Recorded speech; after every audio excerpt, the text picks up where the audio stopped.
Amahoro n'amahirwe aho muherereye hose, ibihe byiza mwe muteze amatwi Agacu TV, ibintu mwangiye kubabwiraho imodoka ihenze cyane. Perezida Kagame ari mu ngendo nyinshi zitandukanye asura uturere dutandukanye. Imodoka ni imodoka yari imenyerewe mu bihe bya kera, iyi ni imodoka yakoze mu mwaka w'ibihumbi bibiri na cumi na karindwi. Imodoka ni imodoka ihenze cyane, imwe mu modoka Perezida Kagame agendamo. Birumvikana nk'umuturage nkanjye usanzwe ntabwo yakagiye mu modoka nk'iyi ngiyi. Birumvikana nk'imodoka ihenze, ni ngombwa ko kugira ngo umukuru w'igihugu agende mu modoka ihenze cyane ko ni umuntu umwe mu gihugu uba ugomba kuba arinzwe ku rwego rwo hejuru, kandi ni ingenzi. Natwe abaturage umuntu aba agomba gukorerwa umutekano uhambaye kugeza urugero rwa zeru. Niyo mpamvu protokole ye igomba kurindwa. Iyi ni imodoka rero yagaragaye ku mashusho yanyu mwagiye mubona aherekanwa ku mbuga nkoranyambaga bavuga ngo iyi modoka ntisanzwe. Iyi modoka ko ntisanzwe nk'uko babivuga, iyi ni imodoka ifite metero 5 na santimetero 69 z'uburebure, hagati y'ipine ry'imbere n'iry'inyuma ifite metero 3 na santimetero 30. Birumvikana ko iyi modoka ihenze cyane, yagaragaye mu Ruhango aho yari yaje gusura abaturage b'akarere ka Ruhango. Nanone iyi ni imodoka yongera ku zindi afite za Range Rover Sentinel, nazo zibarirwa mu kayabo k'amamiliyoni. Iyi modoka igomba kuba igendwamo n'umuntu ukomeye cyane mu bihugu by'amahanga nk'i Burayi, cyane cyane ko izi modoka zitigeze zikorerwa. Kugira ngo ujye kuyigura ku isoko byaguhenda cyane, kuko izi modoka zibanza gutumizwa mu nganda zikabanza zigategurwa, hanyuma ugatanga ibyangombwa bigaragaza izi modoka kugira ngo ube wayigura. Izi rero ni zimwe mu modoka Perezida Kagame agendamo nk'uko mubibona. Afite iyi ngiyi bita Escalade SV, imodoka ihenze cyane, imodoka imwe mu bwoko bw'imodoka zitwara Perezida wa Repubulika ya Leta Zunze Ubumwe za Amerika. Bavuga ngo imodoka yatwaye Barack Obama, imodoka ya Donald Trump, imodoka iri gutwara Joe Biden. Ni mw'ubu bwoko uruganda rukora izi modoka ni rumwe. Icyo nababwiraho kuri iyi modoka, uburyo ifite ubudahangarwa ndetse n'uburyo bwo kwirinda. Iyi modoka nk'uko mubibona ifite imiryango 2, ariko inyuma hari ahantu hasa naho hadafungurwa. Ahangaha ni ahantu hagenewe kuba haruhukirwa, ahantu harimo intebe.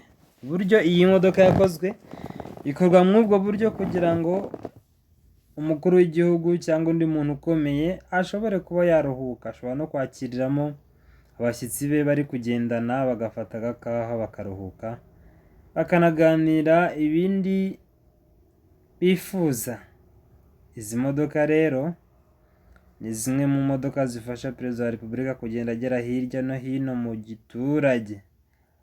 Ni imodoka zihenze cyane, kandi koko birumvikana agomba kuba ihenze.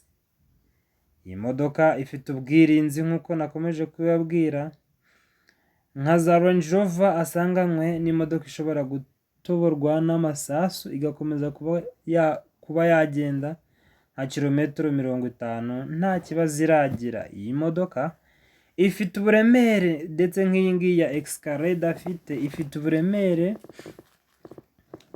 buhanitse. Ibyuma bikoze ni ibyuma biremereye cyane, bituma iyi modoka ishobora kuba yagenda iri hejuru ku muvuduko wo hejuru, kandi ikaba itashobora kuba yahirima.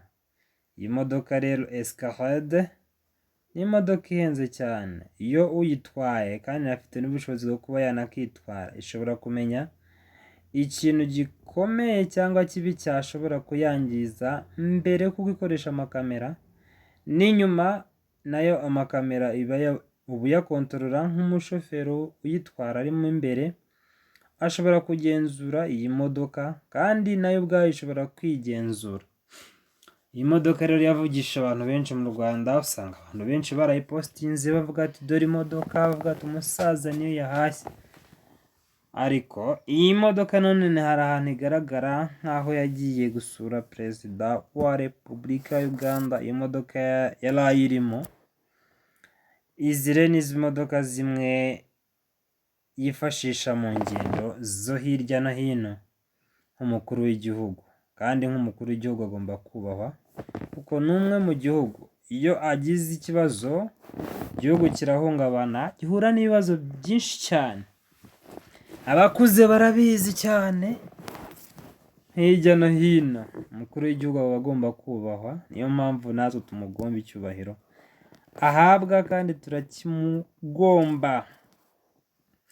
Ngayo nguko rero amakuru y'imodoka Escalade, imodoka ifite ubwirinzi, imodoka ifite ubudahangarwa, imodoka ifite uburyo bwo kurinda abanyacyubahiro bakomeye.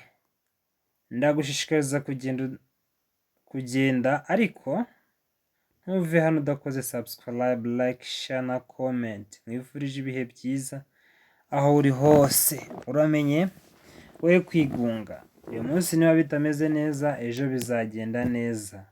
Kora subscribe, like, share na comment, maze mbone ko hari ibyo nakoze bifite akamaro kandi bikugiriye akamaro. Umenya amakuru yo ku iyi modoka n'izindi zitanzwe nk'iyi ngiyi ya Range Rover, nayo ifite ubudahangarwa ku rwego rwo hejuru. Imodoka ishobora nawe kwirinda kandi ikozwe mu byuma bya antibare bidashobora gutoborwa n'amasasu. Ikindi ntababwiye, iyi modoka iri ku butaka ishobora gupima toni 3. Urumva ni imodoka iremereye cyane, kandi ni imodoka itapfa kwigonderwa n'umuntu uwo ari we wese uciriritse, kuko ni imodoka ishobora kunywa esanse nyinshi cyane itabonwa n'undi wese uwo ari we wese. Urabona iyi tekinoloji ifite mo imbere, irifungura ikanifunga.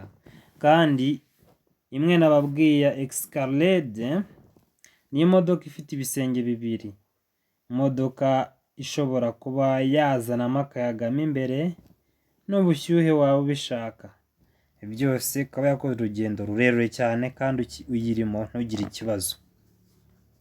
Iyi niyo modoka nakomeje kubabwira, imodoka yacicikanye ku mbuga nkoranyambaga hirya no hino, ku ma WhatsApp, YouTube, social media atandukanye dukoresha hano mu Rwanda. Iyi niyo modoka nababwiraga. Ndabakunda, ibihe byiza. Ya Ildefonse ku Gacu TV nk'ibisanzwe. Bye, ibihe byiza, muhorane amahoro.